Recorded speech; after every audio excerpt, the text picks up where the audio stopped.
All right, so now I am recording. Don't forget to give me a countdown. All right, like what? Remember, you want to give me a countdown to start the recordings, then you start it. Okay, Remember? Sorry, start now. go ahead. All right, cool. 10, 9, 8, Come on, don't make me 7, scared. 6, 5, 4, 3, 2, 1. Oh no, let's hit the record button. We're not on TV yet. Oh, we are.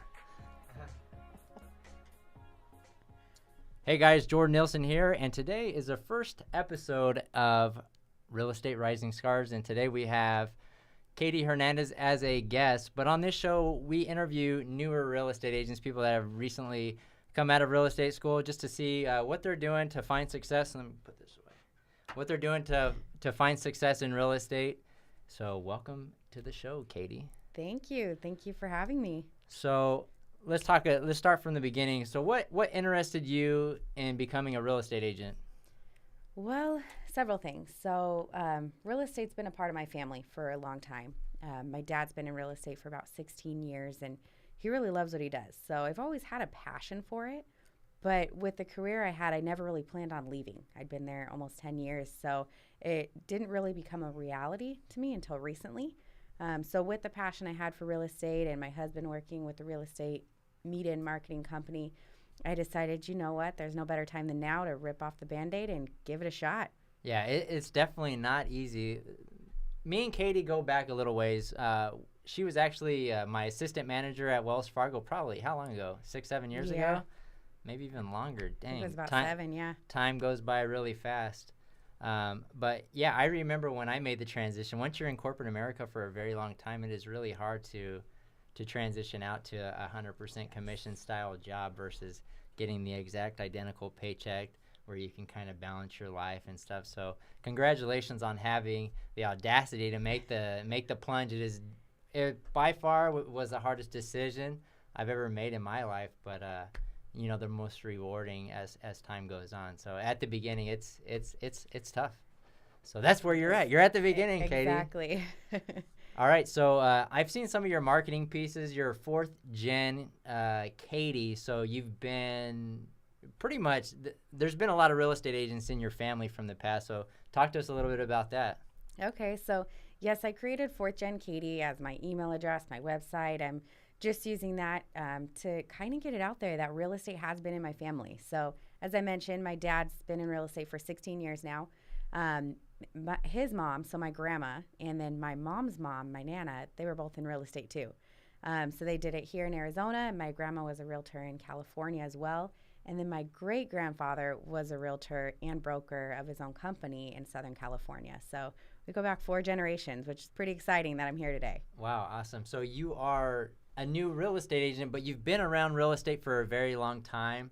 So you've seen your dad do transactions in the past, probably in high school and before. So you kind of know the hours, the dedication that it takes to be successful in this business. So you recently just got out of school. How long have you been out on your own? I think it's exactly 3 weeks. All right, 3 weeks. Wow. Yeah. So three weeks out. How was real estate school? It was good. It wasn't what I expected. I guess I didn't really know what to expect, but coming from the banking industry, training and everything is so planned out. I always knew somebody everywhere I was going. I knew what was expected of me. I knew what they were talking about. Going into real estate school was a little eye-opening. So day one, I'm used to introductions, getting to know everyone, getting to know the teacher. I mean, I sat down, I opened this gigantic binder that I had, and they went right into the subject, and the subject was on like meets and bounds, and I'd never heard of that in my life. So it was crazy. I was kind of like, oh my goodness, what have I gotten myself into? But I had 3 weeks of that. I took the 3-week program at Arizona School of Real Estate and Business, and I'm glad I did the 3 weeks. I think the 9-day crash course would have been a little too much. At least the 3 weeks gave me a few days to study. But it was great. I mean, I just was serious during those 3 weeks. Every day I had off, I studied for 8 hours. I did all my quizzes, did all my homework. I didn't miss a beat because I did not want to take that exam more than once. So whenever you started into real estate school, what was the biggest challenge for you, or what was the biggest eye opener when you got there for your first day? I know you talked about them talking about meets and bounds, and you didn't know the subject matter that they were talking about, but what was a surprise to you as you showed up for the first day? Looking around in the room. I actually, for those agents that are looking that have been in the business for a while, we're kind of curious as to how many people were in your class, how many people made it to the end, just so we can see. It seems like real estate in 2017 is a lot like real estate in 2006, where there's just a ton of people getting into the business. Absolutely. So. That's actually what was the biggest eye-opener for me. I think I expected, this is crazy, but I probably expected 10 to 15 people in my class, a small class. There was about 125. Oh, wow. So it was crammed. I mean, we were shoulder to shoulder with everyone in that class. And it was kind of interesting going throughout the 3 weeks, seeing the people who were really involved, seeing the ones who were falling asleep in class, the ones who didn't have homework to discuss. As I went on throughout it, I went into testing, I went into exams. Again, it was interesting to see how many people were actually in the exam room because the numbers were much, much smaller. So I know a lot of them probably didn't follow through with the real estate career for one reason or another, but seeing those 125 people made me realize what competition is out there, and it made me realize why I want to be a difference maker in the real estate career. And it's not easy. There's a lot of content that you got to know the subject matter. A lot of people have to take the school test and the state test multiple times. Out of curiosity, how many times did you have to take it, Katie? Proud to say I took it once. Once at the school level and once to pass? Wow. At the school, you got me beat. National. I think I had to take it twice at the school level. Yeah, I just didn't want to take it more than once. I heard horror stories of people taking it 4 or 5, 20, 30 times. They said the record, I think, was like in the 40s. So that terrified me, and I studied as hard as I could to not go back into that exam room. All right, so you got your real estate license 3 weeks ago. Obviously, some important decisions when it comes to hanging your license and stuff once you get out of school. Who did you decide to hang your license with, and why? Well, I went with Century21 Arizona Foothills. I knew about them because my dad, he's been there for years. He really liked it, but I heard so many stories about people's opinions where I should go, so I did my research, and Century21 offers a lot of training. Not just training though, but tools, techniques, websites, business builders, CRM tools where I can have a relationship management system. All that's provided. So that really allows me to get into the swing of things much quicker than having to go and find all that and buy that on my own. So that was really nice. I've already had a lot of support. Had my branch manager, she talks to me every single day. The general manager, there's just so much support at Century21 that I know there's people behind me wanting me to succeed. Sure. And once you get into real estate, congratulations on choosing Century21. I've heard a lot of great things about them. And your dad's an awesome person as well, and probably a good mentor for you. He's been in the business for a very long time, so that's awesome. What was I going to say? So whenever you started your real estate career and you show up to the office for that first day, before we even started this interview, we were talking about this for a little bit. A lot of people saying you need to do this to be successful, you need to do that to be successful. What I've found to believe is that you kind of got to fall into you get your real estate license, and you got to fall into what fits you as a person. So what have you heard so far from people saying you need to do this to be successful? What are those activities that they have you saying that you need to focus on this, and then what have you found out to help you out so far in 3 weeks? That's a good question, because you're exactly right. I mean, I've heard it all. I've heard stay in the office 8 hours a day, get out of the office 8 hours a day, go to the training classes, don't go to training classes. So I kind of had to figure it out on my own. But me coming from the corporate world, it's really hard for me to sit in an office for 8 hours a day and not be out talking to people, not be out trying to generate that business. So I try and split my week up to where I do spend days at the office. I'm on the floor being able to capture those leads that are coming in, but days where I don't have so much going on, I'll try and step out of the office and I'll go door knocking, or I'll go to different businesses. I'll go visit some old friends, give them my business cards, tell them I'd be happy to take any other referrals. That way I'm mixing it up a bit, but also getting my name out there and not just waiting for people to come to me. Sure. You got to be out there. And, the more people that know you and, come to know, like, and trust you, whether that's through an open house or whatever, getting yourself out there more. Because obviously you see that it's very competitive industry. You had 120-something people just alone in your real estate class, and there's over 40,000 agents active in Arizona.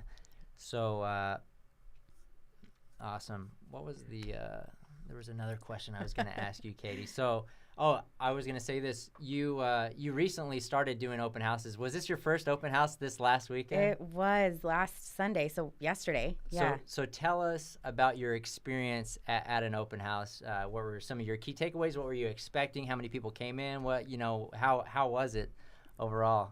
Well, since this is an open and honest show. That's what it is. I will say that I'll tell you about my first open house experience after you. Perfect. Maybe it'll be better than mine. It went well. I mean, it wasn't a failure, but I definitely wish I was more prepared. So I got the idea on Friday that, okay, for sure I'm going to do an open house Sunday. And I didn't start getting my paperwork together and everything together until Saturday evening, which I think was a pretty terrible idea.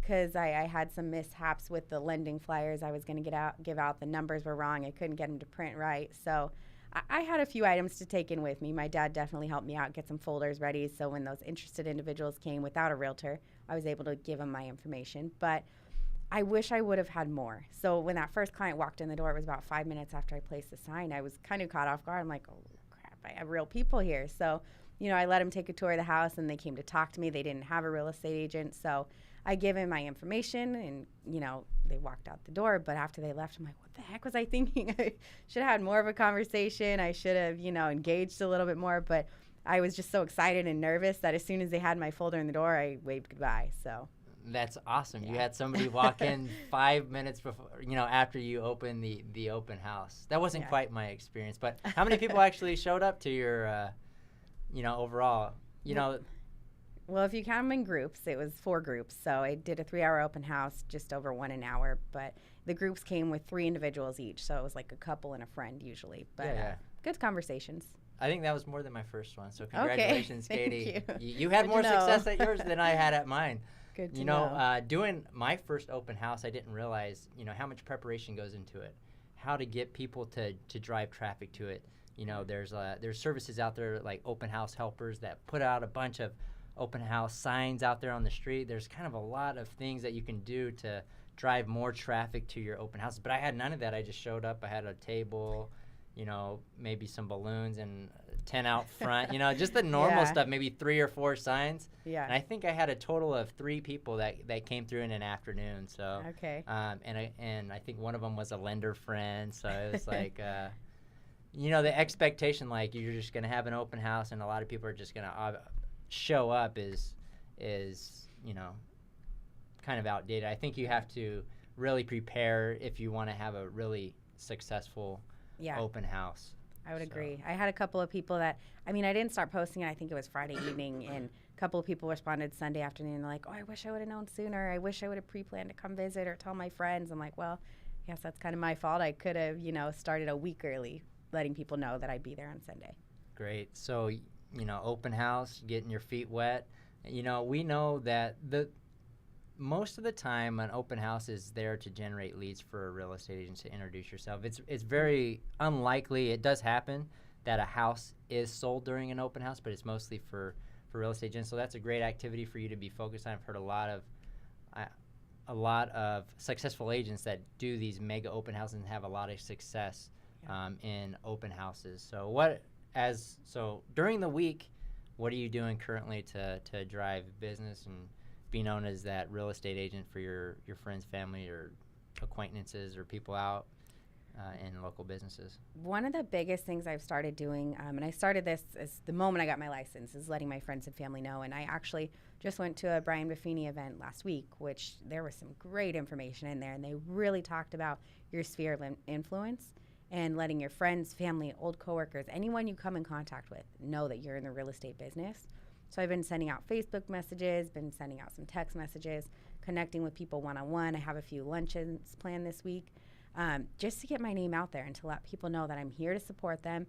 I'm here to support their friends and family, and I'm in this for the long run. I'm not just giving it a shot. I'm not just doing it for extra money, as some say, which I don't know how that could be possible, but because I realize you have to be invested. So I want people to know that this is my career and I'm invested. Great.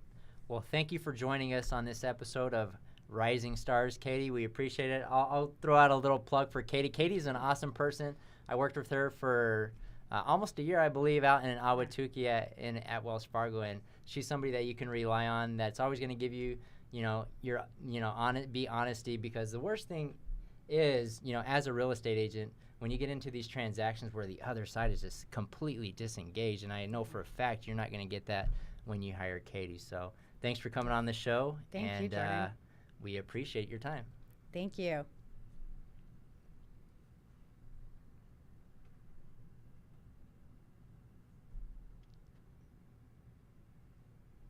Still streaming.